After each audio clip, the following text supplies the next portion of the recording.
strangers who magically become friends, live, on camera, and off camera.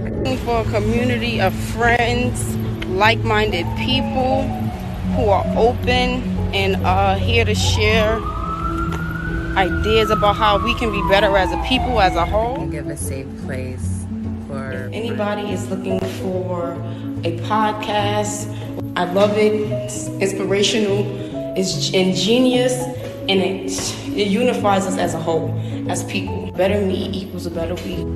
A better me equals a better we.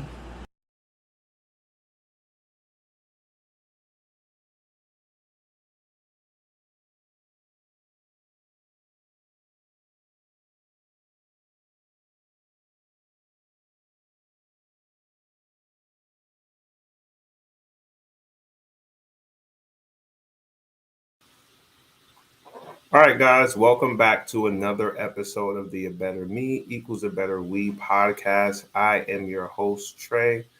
Like I always say, super excited to be back with you guys for another episode. I know that you guys didn't see me last week. I deeply apologize for that, but you guys will see me in the weeks going forward every Tuesday at 8 p.m.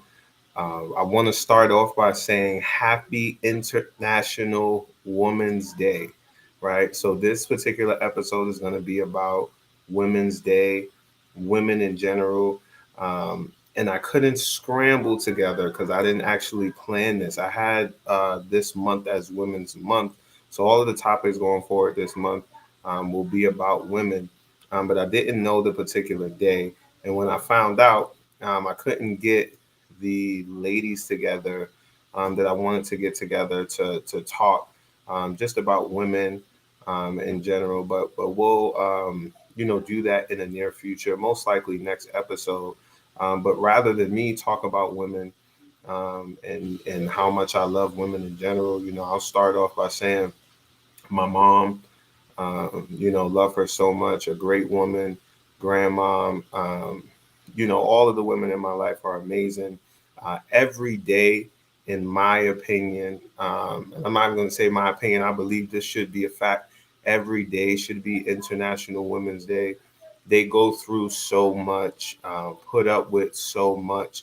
They're so strong, so undervalued in so many different ways. So I just love the fact that we have a day designated to celebrate women, not just moms, but just women in general, what they've been to not just raising families, but their contribution to the world. So for me, I thought what better way than to celebrate Women's Day on their Better Me Equals a Better We podcast, but to give you guys an all women's episode, right? An all women's episode. And this won't be like a previous rerun where the episode just plays and you guys see something you saw before. I'll still be here. I'm going to comment in, and I still want you guys to comment in on the episode, and let's talk about it together as these amazing ladies describe mental health, right? So we're going to look at episode 19, mental health, with 5 different women, great women that I was able to get to be a part of this, who are all in the mental health field. And just in this episode alone, you can see the brilliance of women, what they bring to the table, and just how great they were. And these women are an amazing representation of what a great woman looks like. Great parents, just great people, and the contributions that they have to their community. So without further ado, let's take a look at together episode 19, mental health.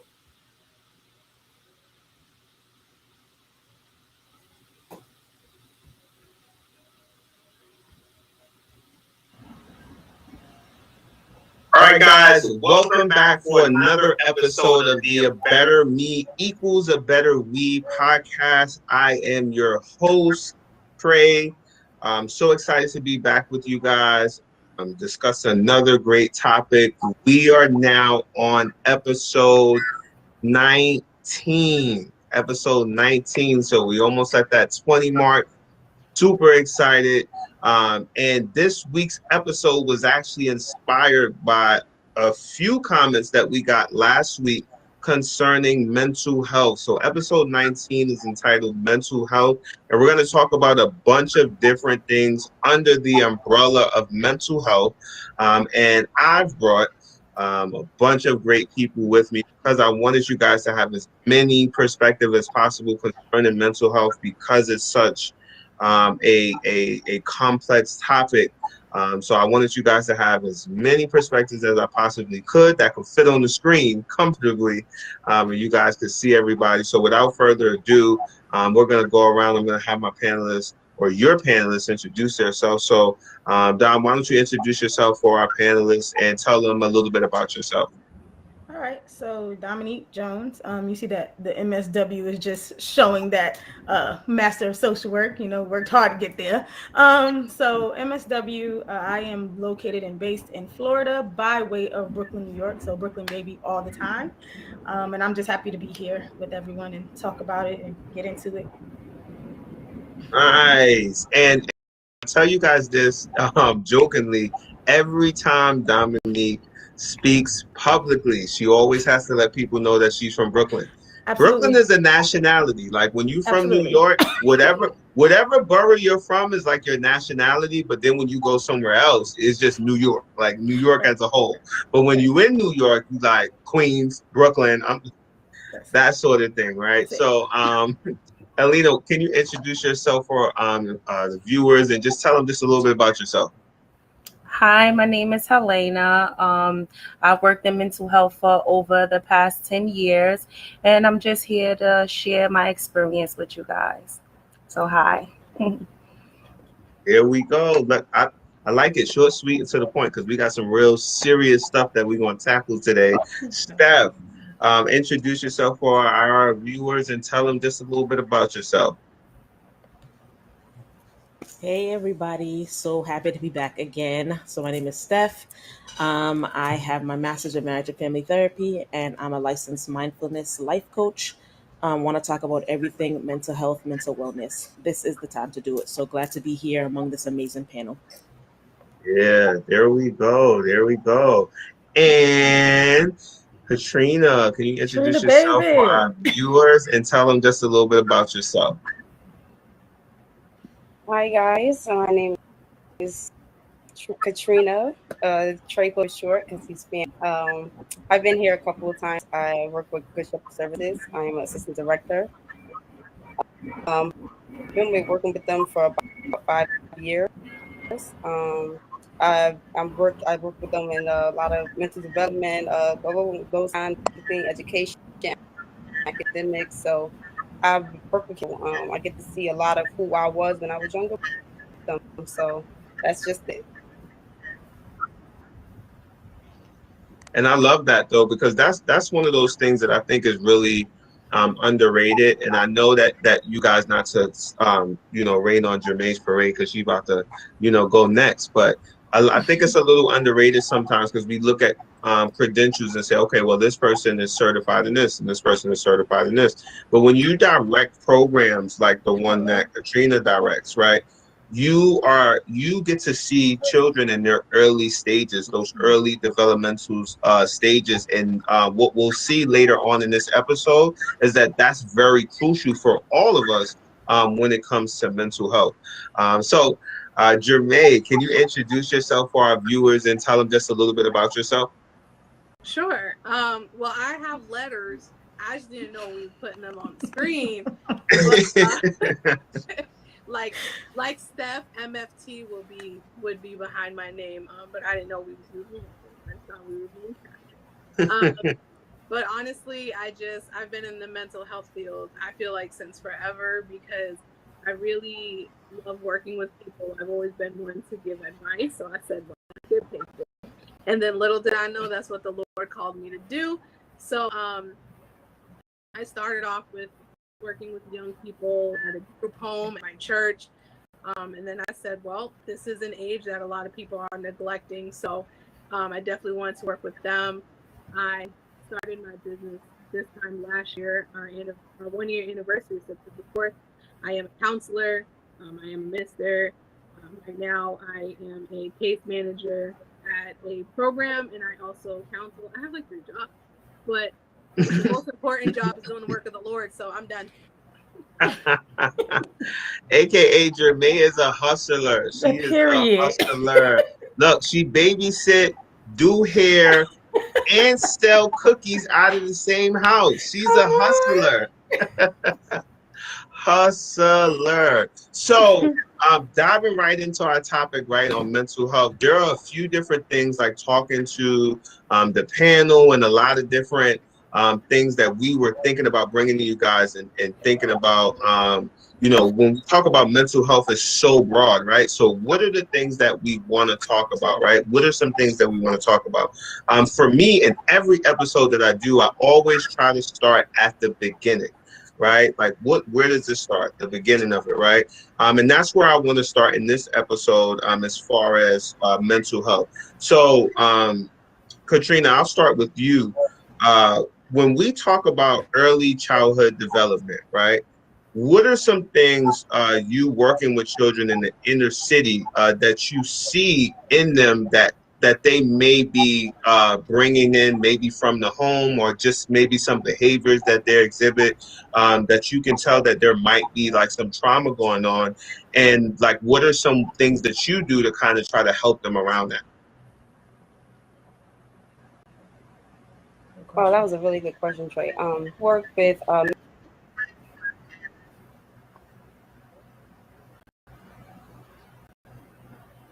I was placed with I had got a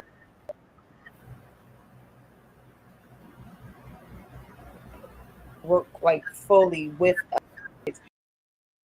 were mentally abused, right? And I'm just going to throw it. I'm going to take the elephant out there. Like, we just gonna pull the rug up. We're not gonna sweep it, right? Like, a lot of us were mentally abused, where we were talked to in ways that that we probably shouldn't have been talked to. There were things that were done to us, situations that we were put in that really traumatized our mental. And the reason for it, when you talk to the generation on top of ours, is, well, it happened to me, but worse. And I was straight, so why are you complaining about it, right? So, Helena, can you talk to that for me? Like, what would you say to somebody that kind of feels like, you know what, I feel like I've been a victim of trauma from my home, but I was told that, well, it was worse in my day, so, you know, just deal with it. I would say, you know, have you actually dealt with it? Even though you might put up a shell and say that I was able to get over it, it's like, have you really internally got over it? And that goes into, you know, from our past generations, it goes into like the stigmas around mental health, because, you know, in our society, it wasn't cool to seek out mental health services. It's like, oh, you're going to see a therapist or a psychiatrist, you were labeled as crazy. It was something wrong with you. And, you know, in a lot of Black communities and in Black households, it's like, what goes on at my house stays in my house. So if you're experiencing certain things and feelings, it's like, you know, you better suck it up and move on, because we not having this conversation, or we not, you know, we not doing this today. So now, you know, fast forward in time, now people are starting to accept mental health issues and starting to be more aware and conscious of mental health. And it's like, okay, if you need help, you should seek help, as opposed to back in the day, it wasn't cool to, you know, seek mental health counseling. And it's not only African American communities, it's also a cultural thing. Certain cultures don't believe in seeking mental health.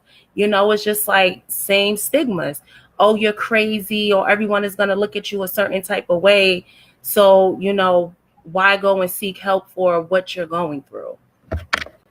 Right. And one of the things that I really like that you said, right, and I think this is a line that everybody has heard, other than when we come in this store, don't pick nothing up, right? That other than that line, this other line is, what goes on in this house stays in this house. Like, I think we have all heard that at some point. And I think with that being said, without any information behind it, it can become a situation where now you keep stuff in, you keep a lot of the bad stuff in, where you should be finding outlets to deal with some of that bad stuff. When I hear that term, I'm thinking like, all right, you know what? If we got roaches in this house, everybody don't need to know we got roaches, right? Like if we got a little rodent problem, everybody don't need to know what's going on in this house, right? Like those sort of things, you know, why I take care of that, of course, right? But those sort of things, okay, I get it. Like, you know, you don't want everybody to know what's going on. But as far as trauma and things of that sort, when we don't explain things to our children, we're conditioning them to take abuse. Right? Like when we don't explain things, we're conditioning them to take abuse, right? And then now, and I'm not going to get too deep, but now when we go into adulthood, these are the same people that end up in relationships where people are physically and mentally abusing them because they've been conditioned to take abuse, right? So when we look at now, what goes on in the house stays in the house, things not being cool, so we can't talk about these things. When we talk about like stigmas around mental health, right? One of the things that people, if we look now in music and culture and things of that sort, right, is coping mechanism is substances, right? That's like a big thing. People are heavy on substances when it comes to dealing with mental health. And Jermaine, can you speak to that for me? Like as far as like using substances as a replacement for actually dealing with trauma. What are some things that you have seen on how it's not the best practice, and some ways that you can kind of work around that? I believe a lot of people are doing this thing where we replace a feeling with a feeling. And a lot of people are not trained, conditioned, or aware of how to deal with self. And so they will look for anyone. And drinking and substances allows you to disassociate or to separate yourself from your current position or condition. And so a lot of people only do it as an escape, not realizing, like, I think a lot of people think, well, if not feeling it, it doesn't exist. And the issue with trauma, that trauma is like that annoying toddler that just keeps nagging at you and poking at you until it gets what it wants. Because trauma is like, just because you buried me doesn't mean it disappeared. It just means I have been layered on top of other things, and it ends up being a snowball. Where when it started, it was just something small, it was something minute, something that was manageable. But as time continued, it started rolling down the hill, and now it became too much.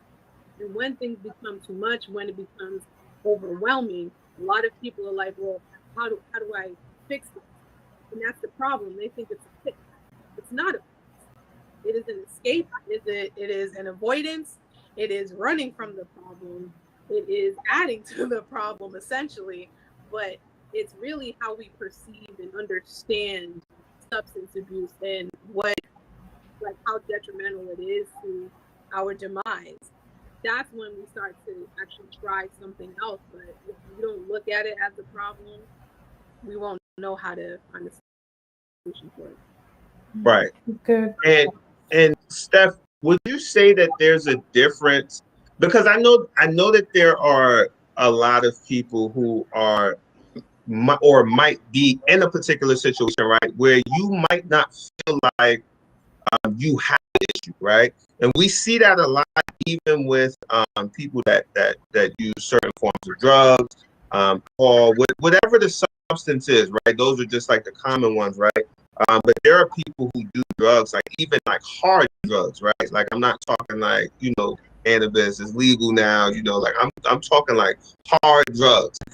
And because they're not at the point that they look like there's a problem, they don't feel like there's a problem, right? So if you talk to anyone that does a substance that is like really, they're in the beginning stages, they'll probably tell you the same thing. Like, I can stop when I feel like it. Like, whenever I want to, like, I don't have to do this, or or what, and then there are people who just casually do it, and they cannot, not do it if they don't want to do it, right? So, what if I'm somebody that's watching this and I might be on the borderline, right? What are some things that you have seen in your field where you can say, okay, this is someone who does this casually. At this point, you might want to look into possibly having a problem. Yeah, I mean, and you know what? Because the line gets kind of blurred. And firstly, I want to say, like, everyone's been hitting it out the park. Like, I just want to turn off my mic and camera and just listen and sit. You know what I'm saying?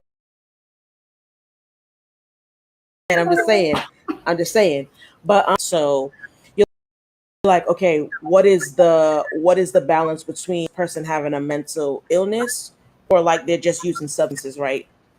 Then we start kind of touching on like comorbid symptoms, right? Where you have two things going on, and it's like, okay, I would say the first sign is what you said though. How easy is it for you to stop? Like, can you just put this thing down? You know what I mean? Also, look at what it's affecting. Is it affecting your circle?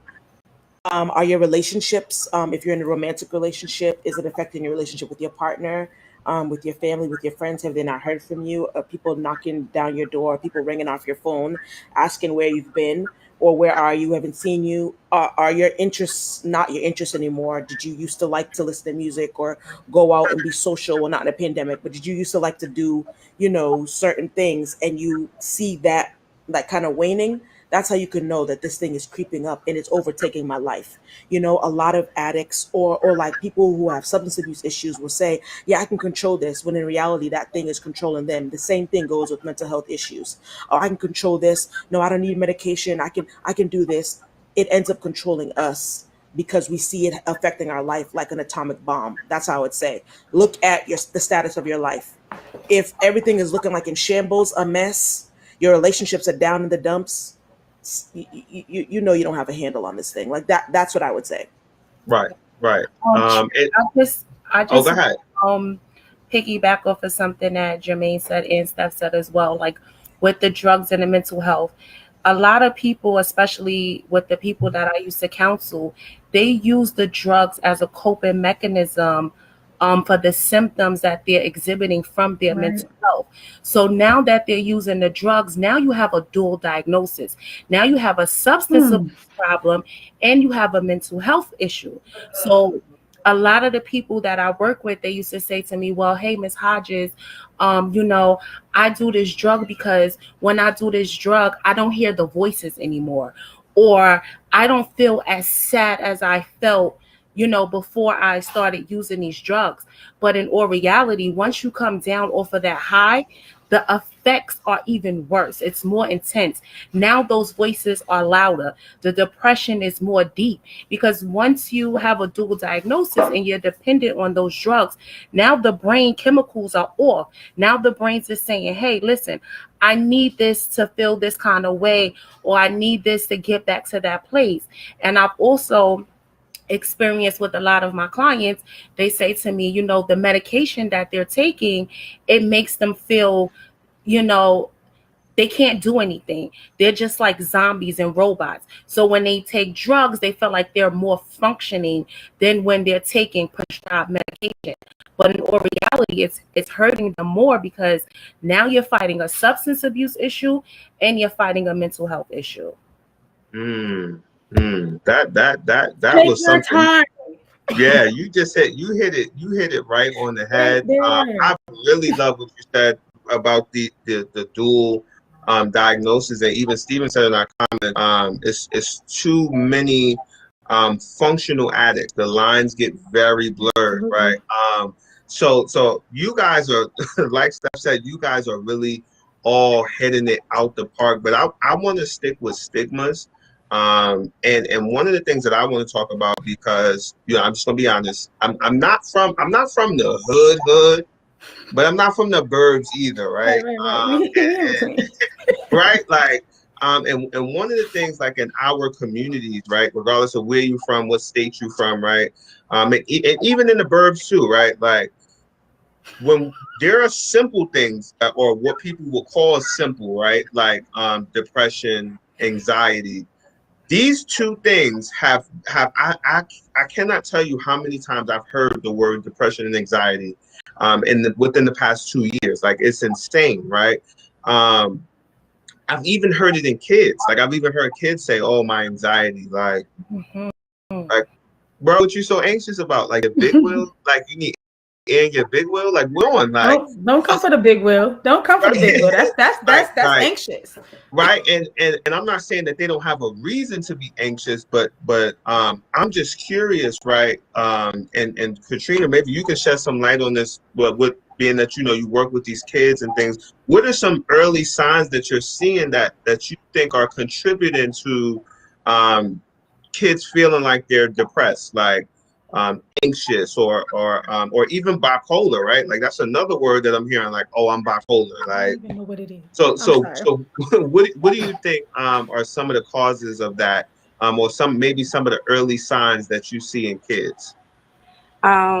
So I was saying earlier, I'm sorry guys, I had got cut off. I was saying that in like your first early stage of like 7, like, because I had just started working with elementary school kids, so this was my first. I just started working with them this past year. What I got from early stage on into my middle school kids, it starts at home for a lot, and then as you become a middle schooler, you start to become more aware of who you are. So you start to pay attention to certain things, like what other kids are wearing, who has this, who has these good grades. So you start to compare. Now with the little kids, for example, I had a couple of little kids. You could tell that they were dealing with a lot at home. Like it was a lot of siblings. We had them, so in those kind of cases, I've seen that several cases, like they can tell that they are outcasted. So you got like take care of themselves a little bit more better, or they come from that. You can tell that these kids are being taught how to clean themselves, how to shoes their pants, so they pay attention to that. So you got the whole thing with the what are those, and oh, this guy stinks. So it's like that kind of stuff. So now you look at people like shooting up schools and going crazy. Oh, the kids committing suicides. And then you turn on TV. Every time you turn on TV, they got these, what is this show? 13 Reasons Why or something like that. And you all that stuff in their head, and it's like little seeds. And then you got this idiot Juice WRLD. I cannot stand that fool. I'm sorry. I think he's passed. I'm sorry. Oh my God. I'm sorry. You see, this is why I don't listen to this kind of music, because I mean to offend anybody. It's just this is the kind of thing that they're pushing in the music. And what is this? I forget the lyrics. One of the songs is just so dark. I hear these lucid. And it's like that's what the song is. It's like, why is this music so dark? And then they start to oh well, I'm emo. Even when we seen them, we was in school. Like we had the people that were labeled as goth kids. It's like as you develop as kids, like they still become that. Like they don't know who to be and as adults. So you see people like bug out. You hear people get schizo after we've known them 10 years. You're like, that explains it. Like when we was in school, they used to bug up, and remember he had this fight with his mother, and it's like, oh yeah, he never really had that much growing up. You could tell. And it's like that kind of stuff like stems to like these kind of like how you say it, like these stigmas. Like when you grow up, you're not protected at home. It's home for protecting. Your parents need to be there. Like you gotta pay it. Like if you're not paying attention to your kid, like they're easily going to be navigated things that like they wouldn't necessarily do, or become people who was never their character. And then a lot of times what I tell my kids, like we have y'all most of the time, because your parents know like a part like of who you are. When y'all in this school, I get to see you at your rawest, like raw, like they are loose. But then I always have to bring them back, and it's like, do not forget that like your parents got to come in this school, and I can tell what you're going through by how your parents come through this door. So I know certain things, like you can tell like the way that one of the kids is like in middle school, they got these things where they bully each other for like being fly, or this one is a bum and stuff like that. But like the flyest ones don't even be having like home cooked meals. They don't cook him home cooked meals. She don't study with him at school at home. She don't care about that boy grade. Always got to I have to humble my kids, because I got so used to middle schoolers that I thought that that these little kids had that, and they didn't. And it was sad because I had to like really like, well, you guys, you shouldn't be worried about this person wearing this and stuff like that. You should be worried about grades and stuff like that. That kind of stuff, because I gotta be there to protect those kids' mental. Like, I'm a dance teacher, so when I'm dancing, there's kids that like still like into ice. What's the little princess, Ice Princess? They like to do her choreography. They 13, 12, 10 years old. And then you got the little hood girls that come in there and they want to twerk to Cardi B. Like, you're not gonna make my kids feel different. So it's all about, balance. And you just want to be you want to be you want to be the person. What is it? How you say it? When I was a kid, like, I saw these teachers, I saw these role models. I wanted to be them. I want to be them kids. That's what I want. I want to be the ones to protect them. I want to be there to protect their minds. They can come to me for anything, because I'm not sure if they're getting that at home, but I want them to know that they can get it from me. So Right. And that's amazing. I tell people all the time, of course, as you guys know, we do a podcast, as you guys can see. And then I also have a athletic business, a recreational sports called Kingdom Hoops. And I actually had the idea, or the idea stemmed from an experience that I had with an individual by the name of Eric James. And I tell people this all the time. And my parents talk about this man to this day because he saved so many lives, mine included. And I literally was going to this program just to play basketball. Right, like that was my idea. I was like, they let us play basketball on certain days. This is what I'm going here for. But the amount of life lessons that I learned in that place was like, I can't even count hands, toes, like life lessons. Like I learned about generational curses. The first time I ever seen an illustration of generational curses or generational behaviors was there. Like, you get what I'm saying? I learned about like certain financial literacy concepts, and the program was intergenerational services. So I learned to even care for elderly people. Like, I didn't care nothing about, and I'm being honest, right? Don't judge me for being honest, but as a young person, I'm in my teenage years, I don't care nothing about an old person, like, unless it's my grandmother. Like, unless it's my grandmother, like, why I wanted to help this lady pull her flowers out, right? But then now when you have these certain days where you sit down, you talk to these people, right? And you find out, like, wait, y'all don't have no family? Like, and y'all just come here just to hang out with somebody and play bingo because y'all don't have nobody else. And now you start to feel compassion for these people. You start to build relationships with them. So I say all of that to say, now with me creating a program, I realized that basketball was what opened my ears and my mind to everything else outside of that, right? So why not create a program, or me be what was so beneficial for me for somebody else, right? So I really love what you said about that, especially the part about having on the new clothes, but not having home cooked meals. Right? When we got to look at certain things where we might look like we're excelling, or we might feel like we're excelling in one area. But the most important thing that I've realized from having parents, not just being a parent, but from having parents, is time means more than anything. Yes, it right? is. And then these things create, what I want to go into next. These things create trauma. Right, like these things that go on in our early childhood years, whether it's not having certain meals cooked, whether it's the lights going off every few months, whether it's moving constantly, whatever it is, right? There's a bunch of different things. These things create trauma, and with trauma comes a lot of different issues. So, Helena, what are some things that you feel like are some common traumas that people take from childhood into adulthood? It's so many. Lack of emotional support, physical abuse, sexual abuse. Those are the main three. Lack of emotional support. If your parents wasn't there for you, you might have emotional issues, attachment issues, detachment issues, trust issues. A lot of people that I work with, they had a lot of sexual traumas, which, in their adulthood, being that they never received the proper help or counseling or guidance.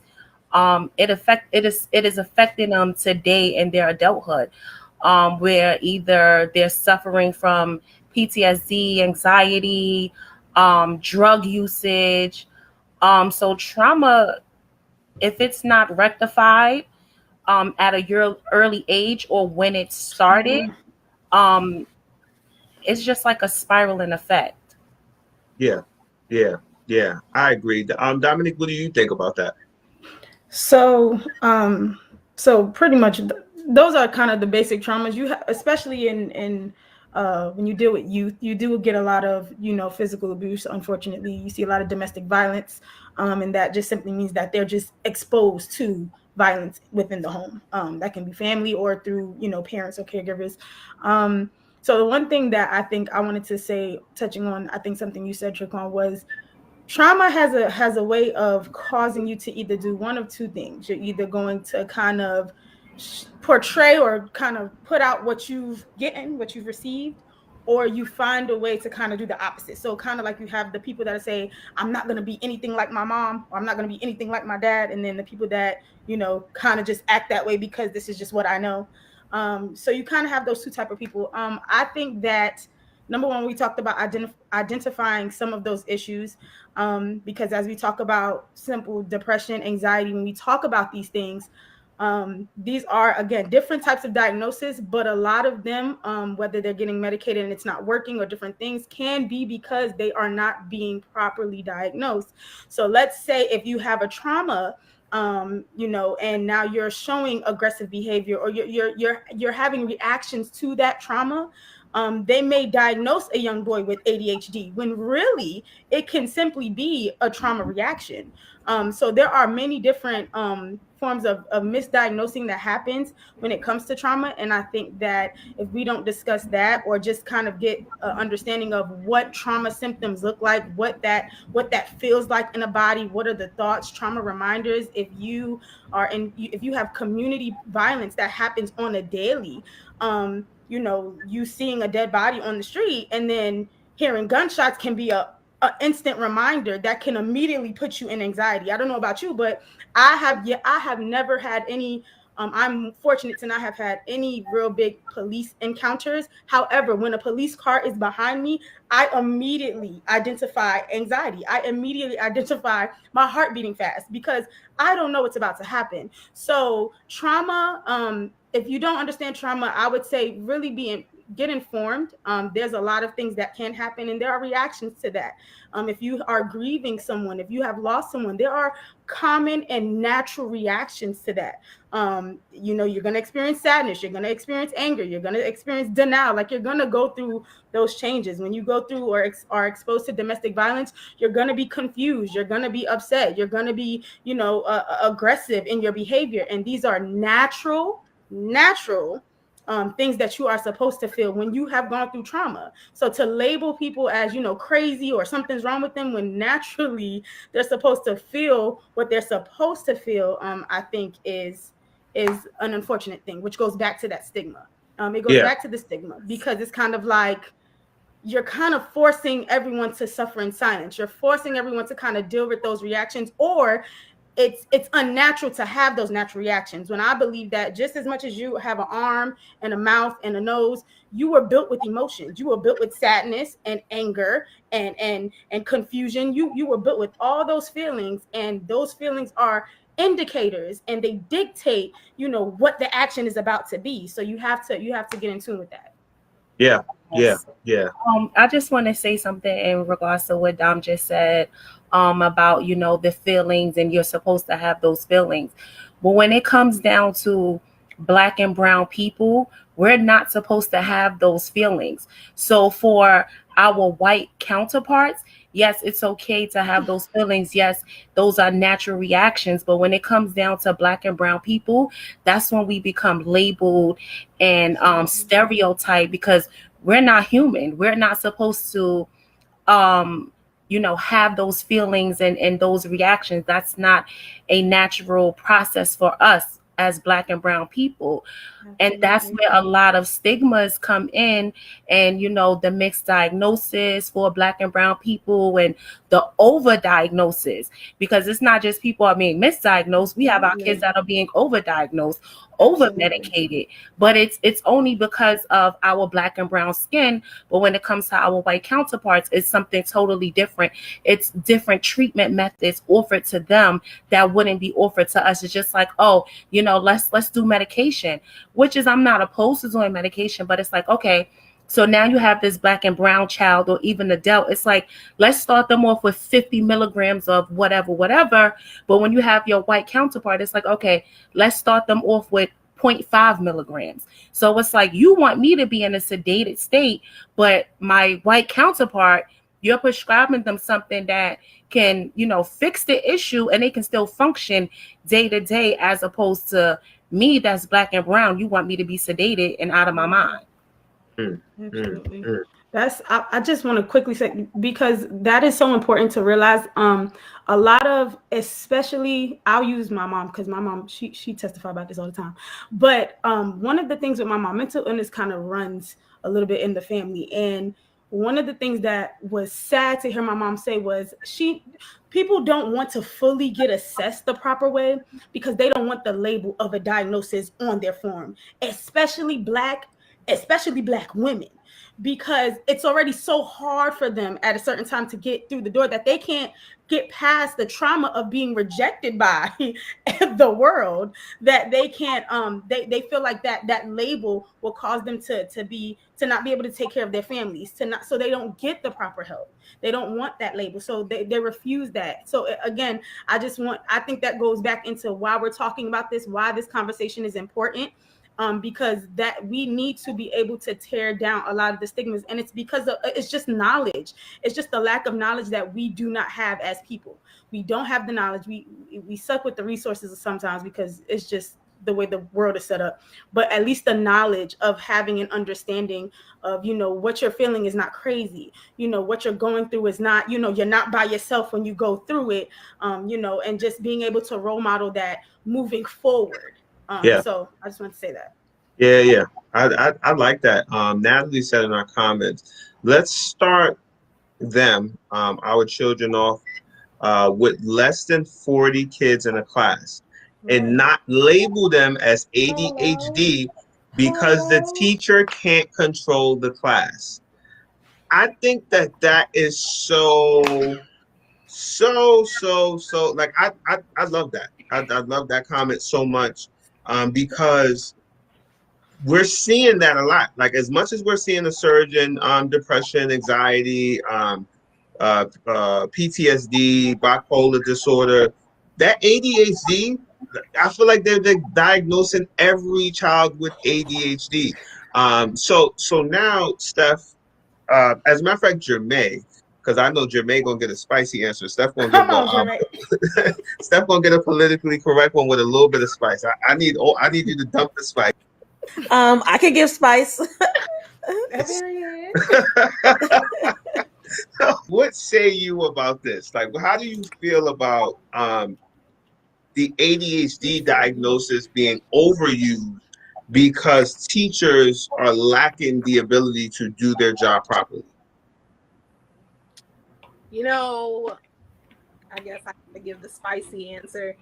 I think labels make it easier for us to put people into. It makes it easier so that I don't have to deal with you because you got ADHD, so I'm gonna shoo you off to the next thing. I'm gonna drug you up and shoo you off to the next thing.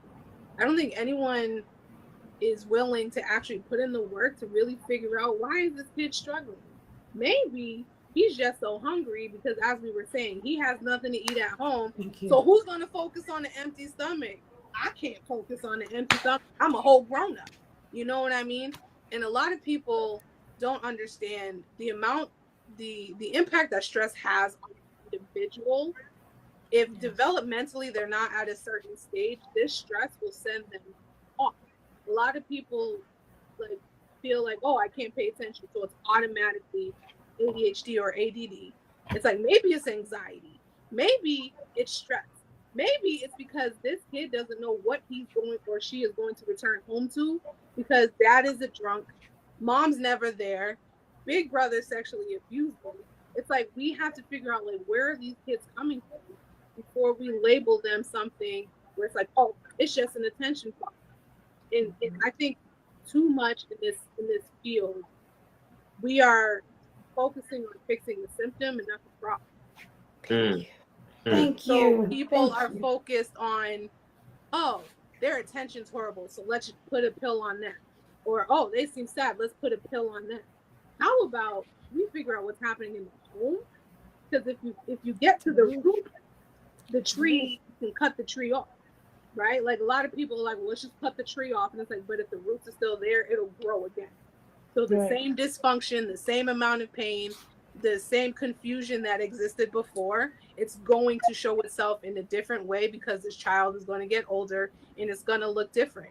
But if we don't get to the problem, the symptoms will just continue and they'll get worse and they'll attach themselves to something else.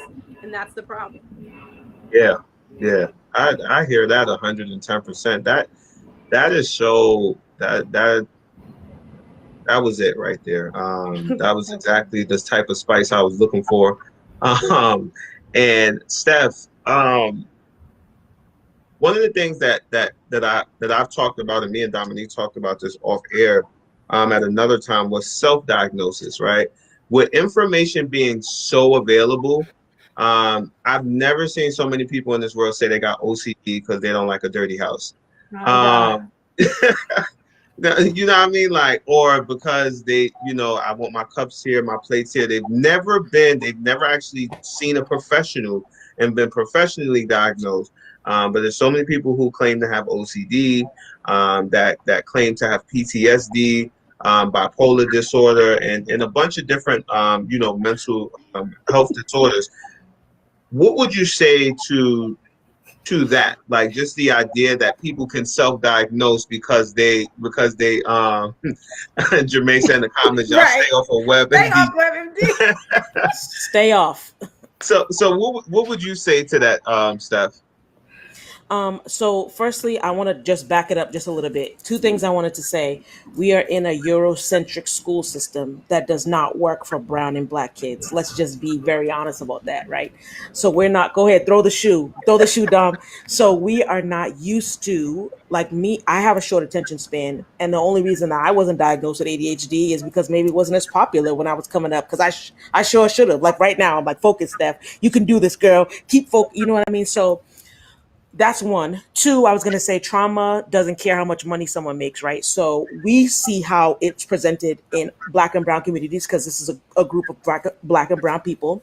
But trauma looks different but the same in white communities, affluent white communities, right? So trauma is trauma is trauma is trauma. We need to talk about it. But some communities are afforded more access to mental wellness things. So now back to you were saying that people self-diagnosing or I mean, and just like Jermaine said, get off of WebMD. You know what I mean? You could have a scratch, and by the time you look at WebMD, you have cancer. You know what I mean? You have like stage 4, paper cut cancer. Relax, I also think, and this, I'm glad you brought this back up because I was thinking about this. The younger kids, right? Gen Zers. Oh, I have anxiety. I can't. I have. So this is the risk that we take with psychoeducating, right? I'm so happy that we are alerting everyone of all the phrases and the statements and how to name your feelings and feel your feelings and mindfulness. Yes, but also we don't want to abuse it, right? So no, you don't have OCD if you have to mop and dust all the times. You would not be trying to call that on yourself if you really looked in the DSM-5 and saw what it was, right? And just because you lose your temper doesn't mean you're bipolar. It means you cannot regulate your emotions. So let's call it what it is. And if you're sad at a certain time, that's our emotions. We're all sad at times. You're not suffering from depression. You're in a maybe depressed state. So that's the danger that we ran though when we dumped all this mental health and mental wellness things on people. But you know what happened? Because we hadn't talked about it, now it's being stuffed on us, right? Now we're flooded with it, and now people are like their own counselors. Like, I don't need to go to school for counseling. I don't need to learn about the modalities. I can diagnose myself, and then I can use it as a crutch as to why I'm behaving like a little child outside of my parents not telling me no, right? So that's how I feel about that. Like, don't self-diagnose. Go to an actual clinician. Like, we went to school. We went through grueling hours of school. Grueling. Hello, somebody. Hello. Can I get a witness? Witness. We went through grueling hours of, and internships and all this and papers and staying up late at night at 11:59. Trying to type up a paper at midnight, crying, cussing, upset. Like, why am I in this field? God having to remind me, like, I put you here for this reason. Keep going. Keep your hand to the plow. So we went to school for this. So come see us, and we can help you kind of wade through this. Don't diagnose yourself, and don't try to use the diagnosis to be cute, right? Because it's cute to have bipolarism. It's not. If you really have it, if you really know what it is, it's not cute. I have anxiety. No, you're just being lazy. You know what I mean? Like, you're stressed, and you don't know how to regulate your emotions, and there's a big difference. So that's what I would say. Come to the professionals, because we went to school for this. Yeah. And regulating your emotions is really a big thing, right? Because if you don't know how to regulate your emotions, and I don't want to come off as a professional, right? Because I'm not. These are the professionals here, and but being able to regulate your emotions is a big thing, because that's like saying, like, if with a car, right?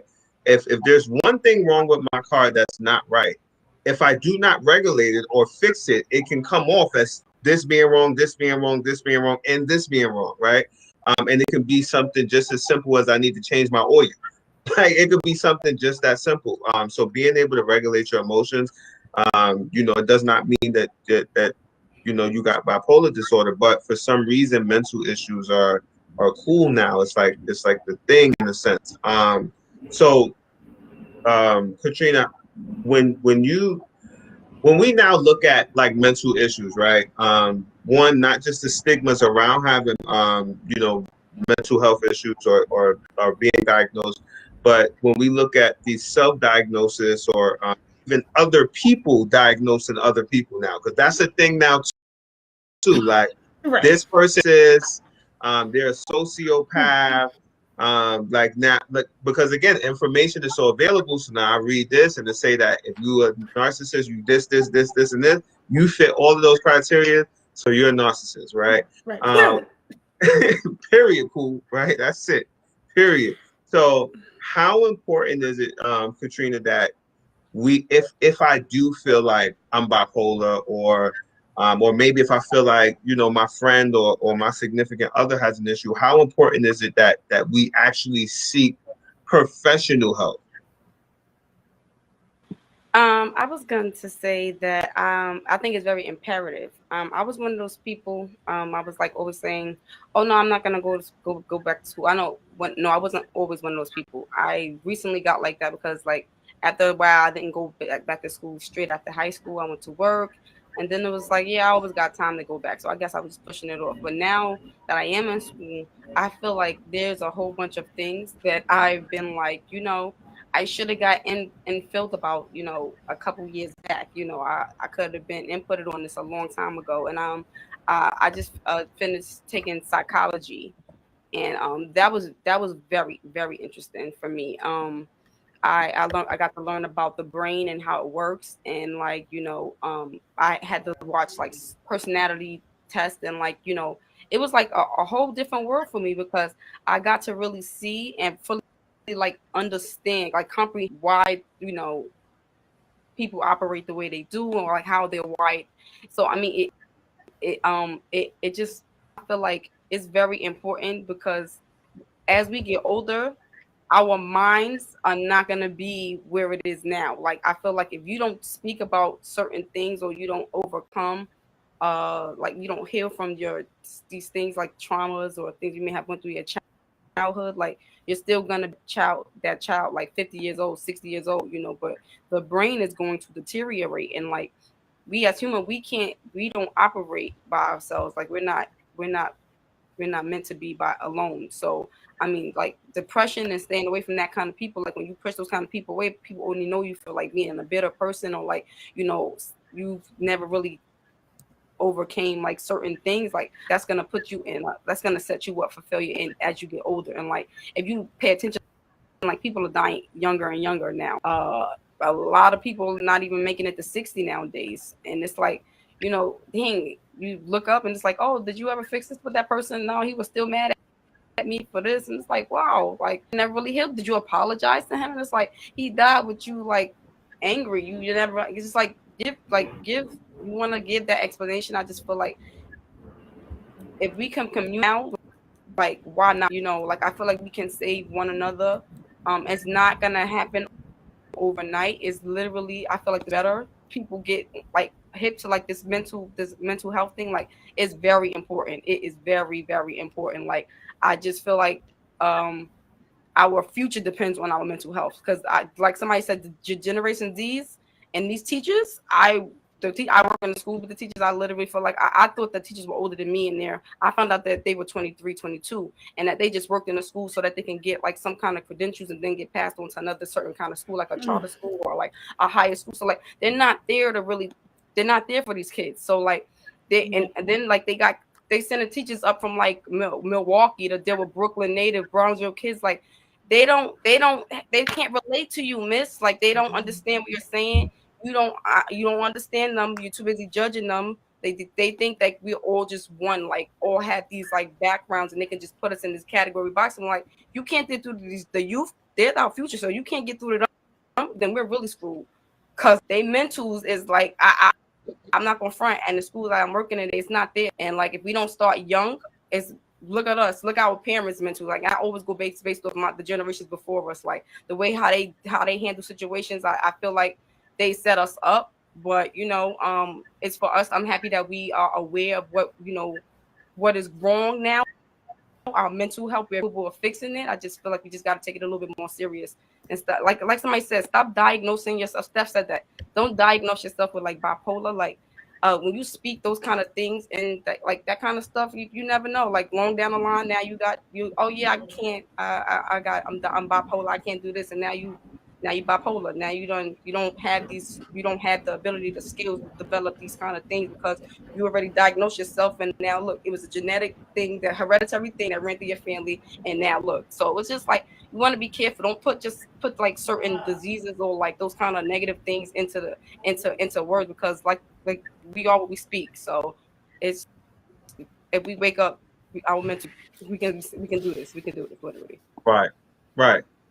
So it's really important to like you said. Go ahead. What you said? I wanted to write in the comments, and people, I can't write in the comments. Somebody got to show me how to write in the comments. I'm sorry. Somebody walk Katrina through that. It's that if you have if you got a extra device, you can do that. So a lot of us is on our laptops and on our phones. So we multitasking. So when you look at that right now, like I really like that you said that you got people coming from here to deal with kids from here. Like, hold on, wait. It makes no sense. Like, and it's just like when people talk about the police, like how can now people deal with, if a police officer is not from this neighborhood or doesn't know anything about this neighborhood, he's going to be uncomfortable in this environment. He's not going to understand how to deal with these people that live here versus the people that live here. We like, oh, that's just Day that live down the block, or Pookie, like he all right, he good, like, you get what I'm saying? But now you get the guy that sell the loose leaves getting hemmed up, and killed and stuff like that, because these are people that don't understand the environment and how, and I'm gonna bring that into context as far as the kids. You got some of these teachers that don't understand the environment, or they're in it for alternative motives, so they're not actually in there to teach, which means that as parents, we have to make sure, or even if you're not a parent, as people that love other people, you have young people in your family, we have to make sure as a village that we're doing what we can for the people around us, right? So like for me, for example, I have my nephew, he does tutoring. It used to be every Saturday at one point. I'm at majority of his tutoring sessions, and it's online, via Zoom. His mom is there, but I'm there too. Like, and if for some reason his mom can't be there, I'm there too. Like, if there's a meeting that has to take place at his school or whatever, and I'm in the area, I'm coming. Like, I'm coming. Oh, you can't make it? I'm there. Like, and the idea behind that is not that I have to have my hand on everything, but he's going to know that he's not in it alone, right? It's not just him and his mom, right? Because then you have these children that feel like it's me and mommy against the world, right? And then those are the people that grow up with trust issues. And now he get a wife, he don't want to let his wife in, he don't want to talk to her because he feel like it's me and mommy against the world, right? And now he got mommy issues. So you mad that your man is a mama's boy, but you don't understand that it's been him and mommy against the world forever. Like that's all he knows is him and mommy against the world. Like, so yeah, that's definitely something I definitely wanted to touch on for a second. One of the things that's very important, very near and dear to me, that I've been seeing a lot of more than ever recently, suicide. Whenever we talk about mental health, whenever we talk about mental health awareness, this is a very, very important piece on there. It's just a very serious topic. I know a lot of people that have dealt with thoughts like that. I know of people that have taken their life.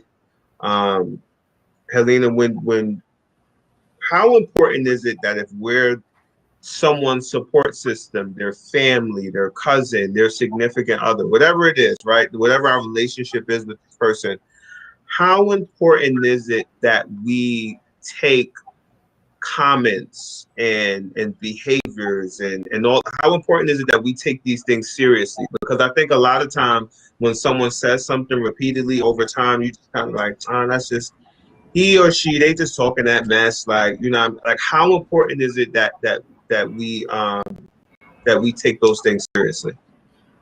It's very important. Everything that if someone's telling you that they're feeling a certain kind of way or they're in a certain state, you have to take everything seriously. You can't just take it for face value. You have to. It's an immediate need. So if you're telling me, I'm feeling this way right now, then hey, let's sit down. Let's talk about it. What can we do to make you feel in a better space or make you feel more comfortable? But it also ties in a good support system as well, because a lot of people feel like they don't have anyone. There's no one who understands what they're going through. And, it ties back into stigmas. If I tell someone that I'm feeling this way, now you're looking a certain kind of way. Now I'm labeled.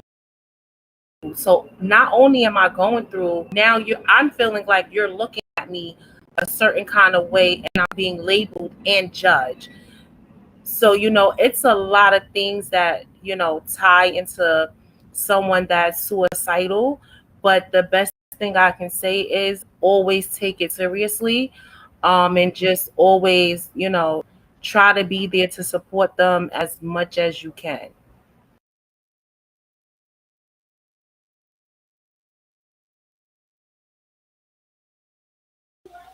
Thank you guys so much for tuning in to this week's rerun of episode number 19, Mental Health.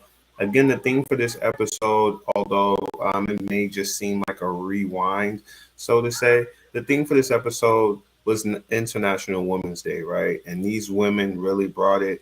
They really broke down a very, very broad and serious topic in mental health. I believe that they did a great job at it. And also a lot of people were helped and affected by this episode. Last but not least, don't forget that a better me equals a better we, and hug and tell a woman in your life that you love them.